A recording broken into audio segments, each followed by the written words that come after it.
Your Excellencies, I'm aware that last week's bipartisan passage by Parliament of the Proper Human Sexual Rights and Ghanaian Family Values Bill on a private member's motion has raised considerable anxieties in certain quarters of the diplomatic community and among month of our membership of the United Nations Security Council of the historic framework digital agenda.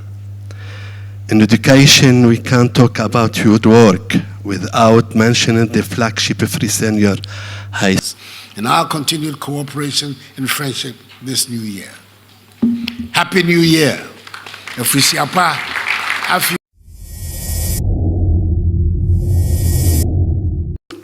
Your stay in Ghana throughout the course of your posting will be both enjoyable and mutually beneficial for our countries and peoples. I must at the outset express my appreciation to the dynamic Dean of the Diplomatic Corps, His Excellency Maher Kaya, Ambassador of the Republic of Lebanon to the Republic of Ghana, for the message he expressed on behalf of the Corps. With less than a year to the end of my mandate, I continue to look forward to continued cordial and fruitful relations with you, which I'm certain will help to continue to create and spread prosperity and opportunities for all.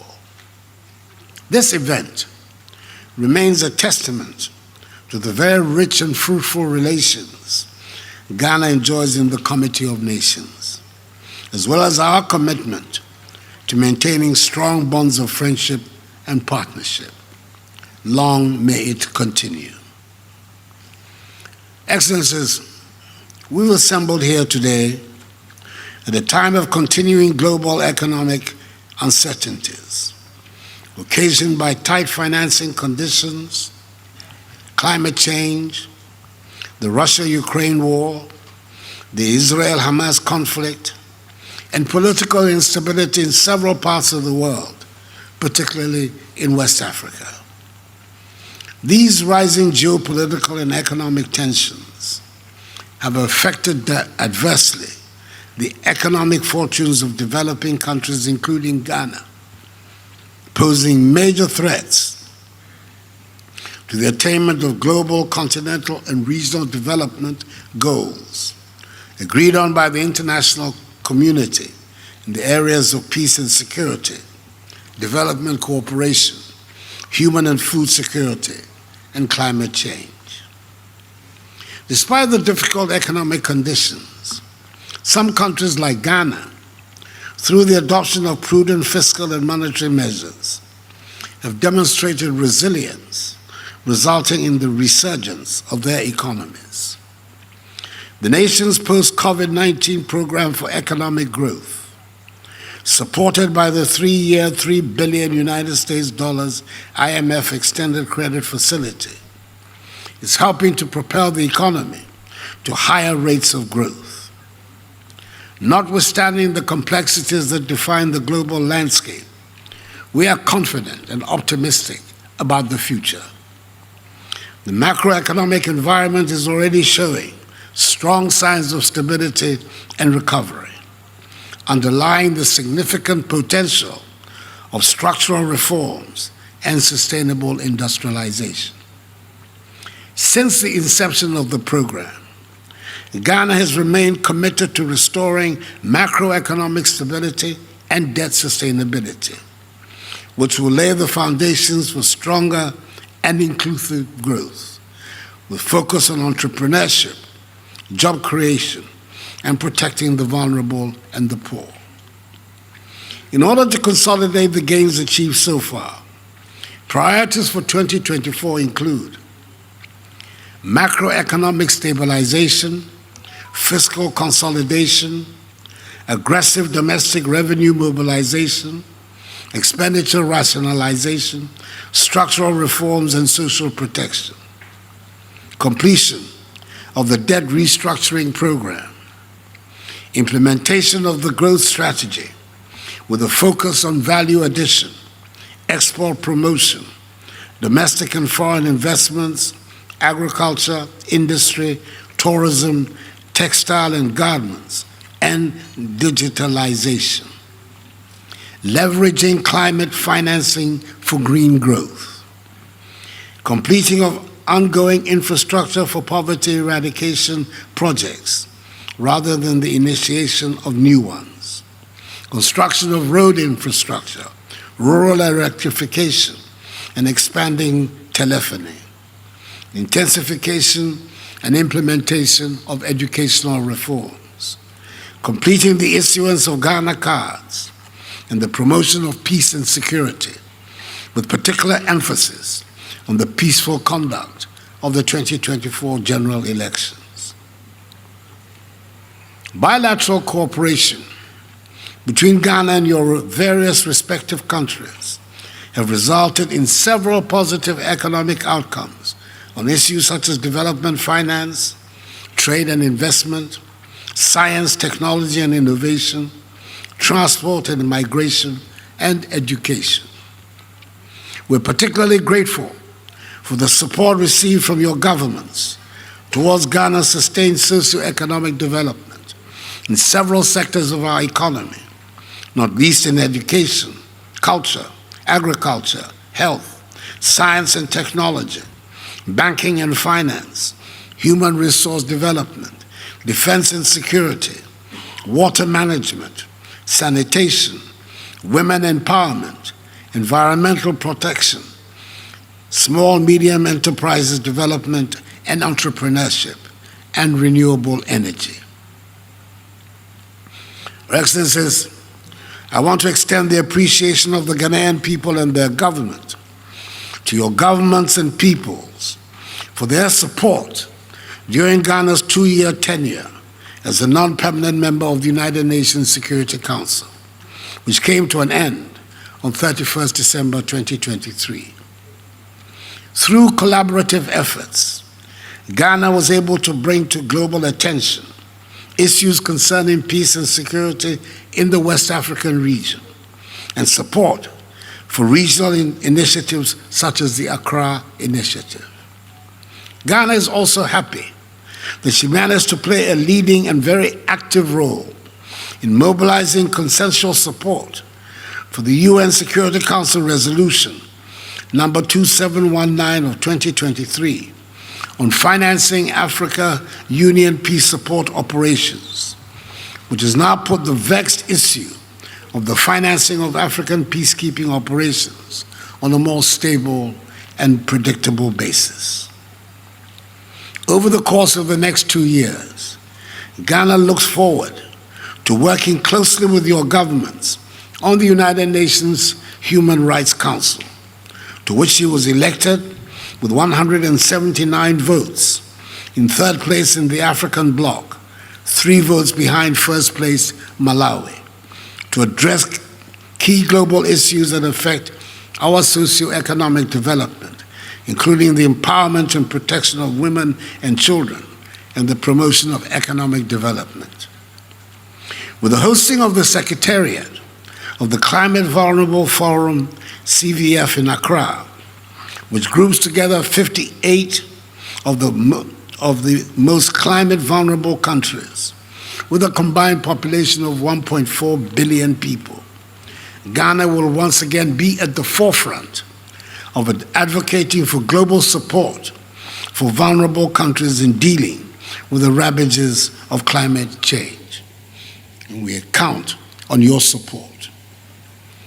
As you may know, my very able, hard-working Minister for Foreign Affairs and Regional Integration, the Honorable Shirley Ayoko-Botchwey, is in the race for the position of the Secretary General of the Commonwealth on the completion of the mandate in October of the current Secretary General, Baroness Patricia Scotland, KC. I believe you share our view that she is eminently qualified for the position. The Commonwealth is an organization formed to champion the values of democracy, good governance, and equitable and inclusive development amongst Commonwealth member states, values she will strongly promote. We will count on the gracious support of all esteemed member states of the Commonwealth for her election in October at the impending Shogom Summit in Samoa, which is intended to help revitalize the organization and strengthen multilateralism and strategic alliances at the global level. Excellencies, the political situation in the West African region and its associated security challenges of terrorism and violent extremism are matters of global concern. In view of recent developments within the region, Ghana, as an active member of ECOWAS, will collaborate with other member countries to safeguard democratic governance, peace and security, as well as to fulfill the aspirations of its citizens for regional economic integration. We're optimistic that through shared values and consensus building, ECOWAS will overcome its current difficulties and experience peace, unity, and economic advancement. Within the context of Africa's interests and the objectives of AU Agenda 2063, we desire collectively a peaceful and secure Africa, grounded on the principles of democracy, good governance, respect for human rights, peace and security, and people-driven development, particularly for women and the youth. The Africa Continental Free Trade Area, AFCFTA, with its secretariat located in Accra, is the framework through which we can achieve economic integration for the African continent. The participation of Ghana and 7 other countries in the Guided Trade Initiative will stimulate intra-African trade, amplify our competitive advantage, and solidify our status within the global market. This has enabled us to make significant inroads into the East African market, notably into Kenya and Tanzania. Over 700 AFCFTA certified products from Ghana, such as cosmetics, processed foods, beverages, coconut oil, shea butter, and garments, have been targeted at the AFCFTA market under the Guided Trade Initiative. The Diaspora Engagement Policy, which was recently launched at Jubilee House, the seat of our nation's presidency, seeks to harness human and material resources of the African diaspora for the socio-economic transformation of Ghana and Africa. The government in this regard will pursue strategic partnerships with countries and international organizations in areas of investments, skills and knowledge transfer to enhance international trade. I want to re-emphasize the need for collaborative solutions to global challenges for the mutual benefit of our countries and for the successful settlement of the reparations issue, which has now become an important item on the AU-led African agenda, in which Ghana is playing a frontline role. Your Excellencies, I'm aware that last week's bipartisan passage by Parliament of the Proper Human Sexual Rights and Ghanaian Family Values Bill on a private member's motion has raised considerable anxieties in certain quarters of the diplomatic community and among some friends of Ghana, that she may be turning her back on her hitherto enviable, long-standing record on human rights observance and attachment to the rule of law. I want to assure you that no such backsliding will be contemplated or occasioned. I think it will serve little purpose to go at this stage into the details of the origin of this proposed law, which is yet to reach my desk. But suffice it to say that I have learned that today a challenge has been mounted at the Supreme Court by a concerned citizen to the constitutionality of the proposed legislation. In the circumstances, it would be as well for all of us to hold our hands and await the decision of the court before any action is taken. The operation of the institutions of the Ghanaian state will determine the future trajectory of the rule of law and human rights compliance in our country. Excellencies, as you all know, this year is an election year. On 7th December, the Ghanaian people will elect a new president and a new parliament. The term of the present parliament expires at the end of the year, and I'm in the last year of the permissible 8 years that a citizen can exercise the functions of president. The Akufo-Addo led government is clear about its obligation and duty to ensure that the impending elections are conducted in an atmosphere of peace and security, in full transparency and respect for the electoral laws of our country. I am confident that the security agencies will be alive to their responsibilities and will ensure that the free will of the Ghanaian people in their choice of national leadership will be manifest. We cherish our reputation as a beacon of democracy on the African continent, and the forthcoming elections will reinforce this reputation. Excellencies, I want to state, in conclusion, that in all modesty, I am exceedingly proud of my record in office and the considerable achievements that have been recorded in all sectors of national life these last 7 years, several of which have been very difficult as a result of global developments. Whether it is in the management of the national economy, in education, healthcare, roads development, railways development, digitalization, infrastructural development in general, agricultural and industrial transformation, the protection of Ghana's territorial integrity and security, the fight against corruption, the battle against environmental degradation, the response to the COVID-19 pandemic, entrenching the tenets of good governance and the rule of law, contributing to the attainment of regional and continental integration and unity, being at the forefront of the growing demand for the reform of global governance institutions, oil upholding, respect for international law and multilateralism. The record is there for all to see. And I believe it is one which in all humility is at the least the equal of any in the history of the Fourth Republic. I can say in all good conscience that I have not betrayed the mandates the good people of Ghana conferred on me. All of this has been done in part due to the support I have received from all of you and your respective governments and organizations, to you and to whom I express my sincere gratitude. I pray that you continue with the same level of cooperation with my successor. The First Lady, my beautiful Rebecca,